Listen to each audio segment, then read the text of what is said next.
Hey, how's it going, everybody? It's your pal Mega Snoop bringing you another Toontown video today, and today's video is just some quick tips and tricks for doing the CEO battle. Didn't really want to get too in-depth, but just a few things that outside of the regular tips and tricks for the CEO that you may have learned from TTR or TTO, there are a few differences in this one that could help you out. Also, I didn't expect that to rhyme, but it did, so here we are.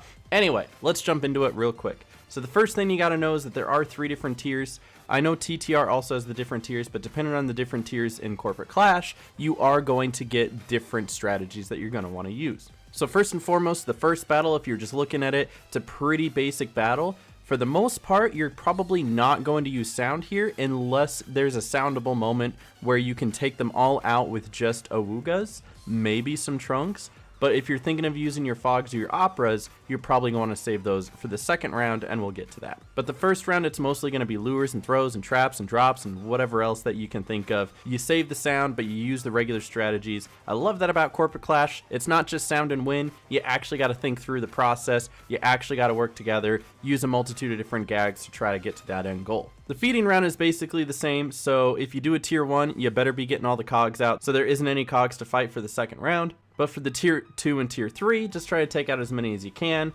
That's obvious stuff, but let's move into this next section. So this next section is the second cog round. Something that a lot of people do here is that if it's a tier 2, you can go ahead and use 2 fogs and 2 operas to completely wipe out the entire row of version 2.0s, both the first and the second layer of them. And the reason why people do this is because if for any reason you do get it down to the second layer and your sound then misses, these cogs can take out a fully laughed tune if they all target you with their attacks. Their attacks do 1.5 times more damage, and that can add up very, very quickly. So being able to take out both layers at once is extremely helpful. Though if you get to a tier 3, that's not necessarily the case because people aren't going to use all of their sound to be able to take out both of the layers, and you're going to run out of sound before you can get through all the cogs. So when you're at a tier 3, you're going to want to use 1 opera, 1 fog, and then 2 trunks to take out the first layer, and then you can just use awoogas to take out the second layer. And that's a lot better way of going about that.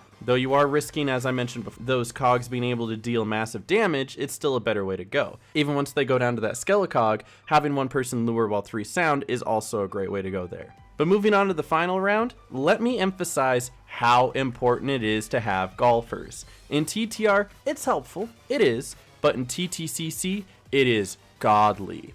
See, in TTR, having golfers allows the CEO to slow down and you're more easily able to dodge his attacks. In Corporate Clash, it not only slows him down, but it adds the ability to stun.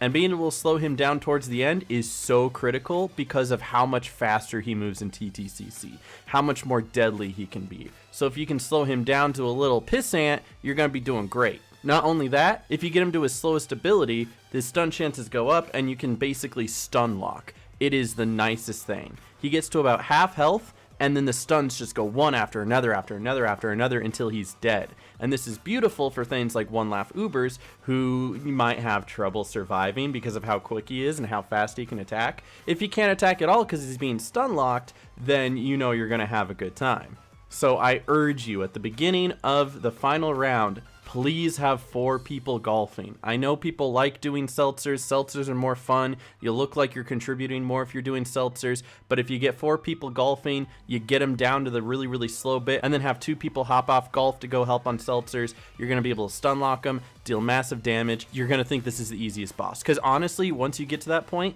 this is the easiest boss once you get everything else done. Not to mention this, another tip I wanted to give you is while you're golfing and he uses 4 and everybody has to hop off their golf balls, you can then jump on someone else's golf ball and be able to swap and be able to get back to golfing even faster. It's just one of those little tips that is like to be the most efficient that you can be. Once he uses 4, hop off, hop onto another golf ball, because your golf ball is a cooldown for you locally, but you can always hop on somebody else's. So if you and the person next to you just swap, you can both get back to golfing really, really quickly and get him to that point where you can stun lock him again. But these are just some tips and tricks that I had to help this fight go a little bit more smoothly if you're trying to get through it on your one laugh Uber because you're to that task, or if you're just trying to max CEO and you're having some troubles because you're getting bad groups or you end up dying a lot. Here are some tips to help you get through that. Hope you guys enjoyed. I love doing these little tips and tricks videos whenever I have a reason to. Leave a like if you did, and I'll catch you guys in the next one. Stay awesome, God bless, and peace.